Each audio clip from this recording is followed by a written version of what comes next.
church plant. So I remember wanting friends, and we had moved there to start the church, and a lot of our best friends were people helping start the church. And I remember braving some things that were going on in our marriage. Zach and I both shared with this couple, and it was crazy. Like months later, they used those very things we shared to disqualify us to other people, to say, look at them, they don't deserve our trust. And it was so hurtful. I remember having the thought, I can't trust people, and I really need to never open up to people. And I would say that's how I lived for a little while. And it was super isolating and lonely.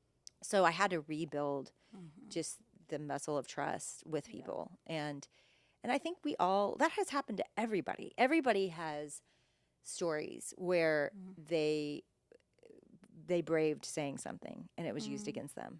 They braved being vulnerable. It was ignored. Or like your story of just, they didn't feel better. It didn't feel better. Yeah. And it's why I want everyone to ask for what you need. Sometimes people will come to me, they'll message me, or they'll come and tell me a story, and they'll say something like, I've tried this and it doesn't work. I've tried sharing and it doesn't work. And my first question to them always is, how did you prepare the person you were sharing with to receive it? What did you do to prepare them? We have to be people that use our words and that ask for what we need.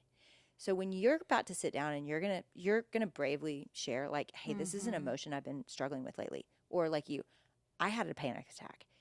If this is a new friend, or this is someone that you haven't gone that deep with before, you have to start by saying, listen, I'm going to share this with you, and I don't want you to tell me what you think. I just want you to listen, and I want you to tell me how it makes you feel, because that would mean the most to me. Yeah. And then when you finish sharing, they're going to try to tell you what they think, and then you're going to remind them.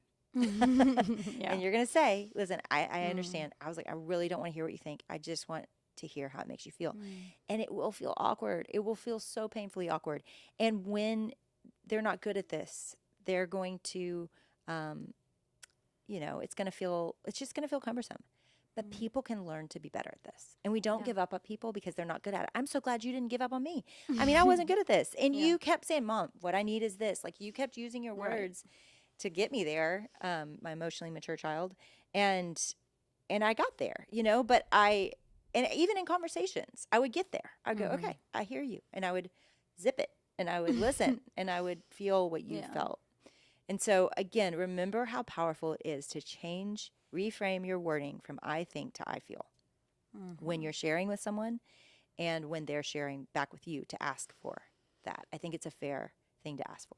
I talk about a story in the book where I did it with my small group, and they were so dear about it and so good at it.